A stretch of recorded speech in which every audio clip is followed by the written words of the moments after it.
Olá pessoal, vamos a mais uma aula da disciplina de avaliação educacional ofertada pela UFPB no curso de pedagogia.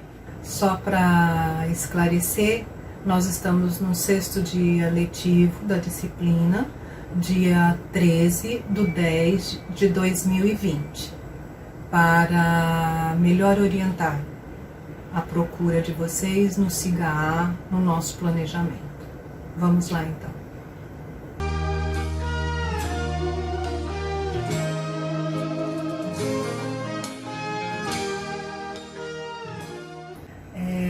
Conforme anexo no SIGA-A, no dia de hoje, a aula versa sobre algumas informações sobre a questão da avaliação da aprendizagem, seus amparos legais para os alunos da graduação, bem como alguns teóricos que justificam essa mudança nas diretrizes. Então, nós temos algumas perguntas que vamos estar respondendo ao longo desses slides, para que seja possível os alunos terem maior contato com a legislação que ampara a avaliação da aprendizagem. Bem, nas resoluções do CONCEP de 2015 e do CONCEP 2018, a avaliação da aprendizagem ela é registrada como um acompanhamento das mudanças dos ensinos. E essa avaliação da aprendizagem, ela justifica-se por conta dos PPP dos cursos e também das suas reestruturações. Por que tudo isso? Essas resoluções do CONCEP? Porque devido a muitas mudanças tecnológicas, sociais e culturais, econômicas da sociedade, a universidade tem que também pensar no perfil do graduando.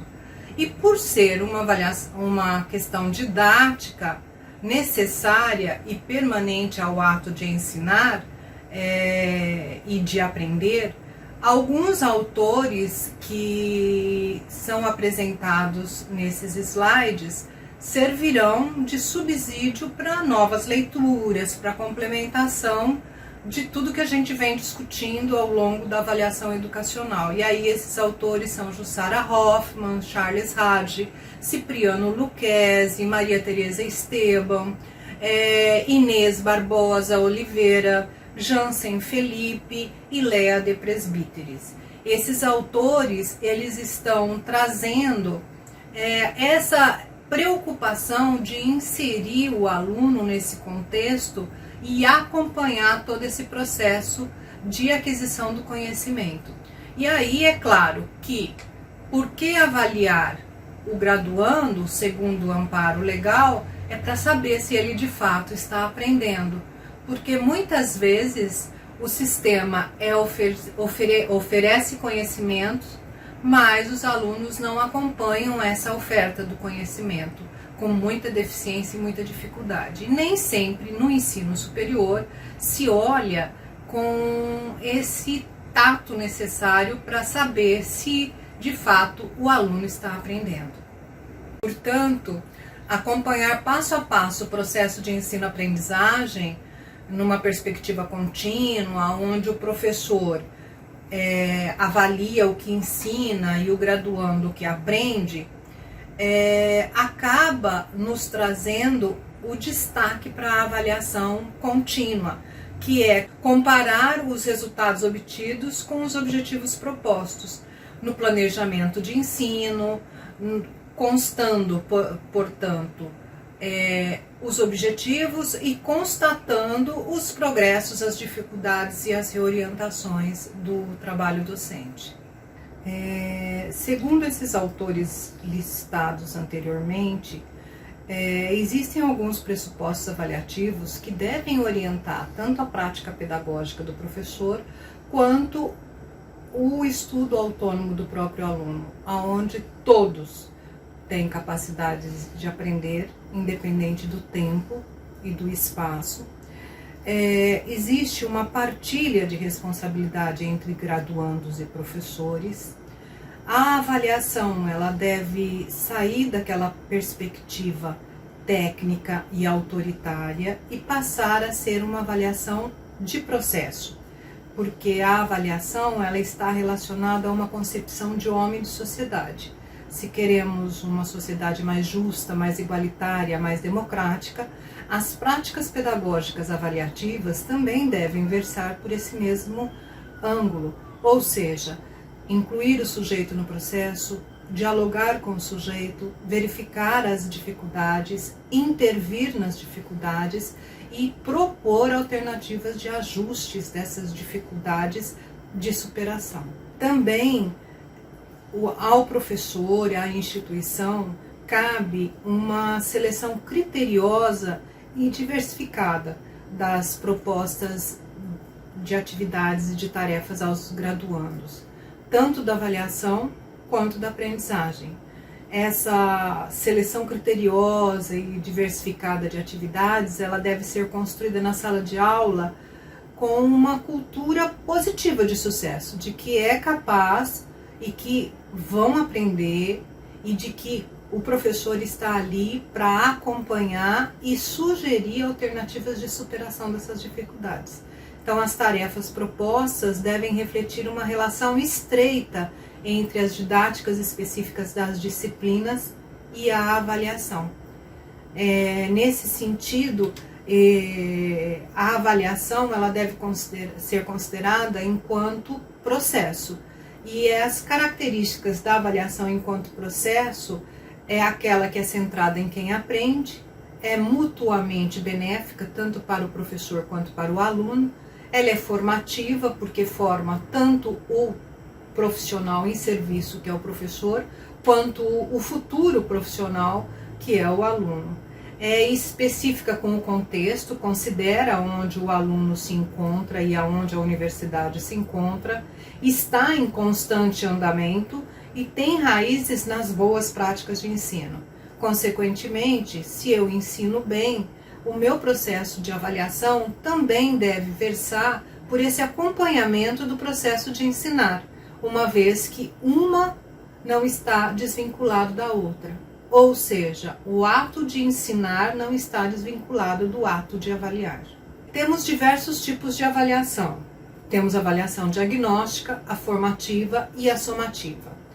Muitos autores dizem que para se fazer uma boa avaliação, ou seja, uma avaliação que considere o sujeito enquanto processo, devemos passar pelas três modelos de avaliação, ou seja, pelo diagnóstico, pelo formativo e pelo somativo. Pela diagnóstica, na perspectiva de que a ação avaliativa realizada no início de um processo de ensino, com a função de obter informações sobre os conhecimentos, aptidões prévias dos alunos, dá subsídio aos alunos para saber em que momento ele se encontra e dá subsídios ao professor para planejar os próximos passos, ou seja, uma sequência de aprendizagem, o que permite que a partir daí determinar o modo de ensino mais adequado. Então, a avaliação diagnóstica, ela acontece quase sempre durante o início do processo de ensinar e aprender. Já a avaliação formativa, ela não tem a condição de comprovar, né, de probatória, de comprovar.